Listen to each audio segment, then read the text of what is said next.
Hi hello నమస్తే welcome back ఆదివాసి కుర్రాడు YouTube channel. Friends, ఏంటి ఏదో కట్టెలాగా ఉందని చూపిస్తున్నారు అనుకున్నారా? మీరు అలా అనుకుంటే పొరపాటు ఫ్రెండ్స్. సో ఇది వచ్చేసి 2 తలల పాము అనమాట.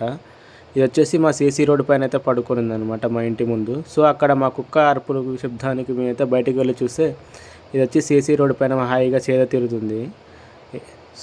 చూడండి ఫ్రెండ్స్, ఇది వచ్చేసి 2 తలల పాము. ఇటు సైడ్ తల ఉంది, దీని తల చూడండి ఎంత పెద్దగా ఉందో. దీని తల ఇక్కడ ఉంది. సో నన్ను గమనించి అది అటు జరుగుతుంది అనమాట. సో ఫ్రెండ్స్, మీ సైడ్ ఈ 2 తలల పాముని ఏ పేరుతో పిలుస్తారైతే ఒక కామెంట్ అయితే చేయండి, చూద్దాం. చూడండి ఇది ఎంత పెద్దగా ఉందో. చూడండి ఇటు సైడ్ బ్యాక్ సైడ్ కూడా దాని యొక్క తల ఉందన్నమాట. సో అందరూ అంటుంటారు 2 తలల పాము 2 తలల పాము అని, బట్ నాకు కూడా తెలియదు 2 తలలు ఉంటాయని. జస్ట్ మీకు వీడియో చేసి చూపించడానికి అయితే వీడియో తీశాను. కొత్తగా ఎవరైనా మన ఛానల్ చూస్తే ఒక లైక్, కామెంట్, షేర్, సబ్స్క్రైబ్ అయితే తప్పకుండా చేసుకోండి. Okay, bye friends.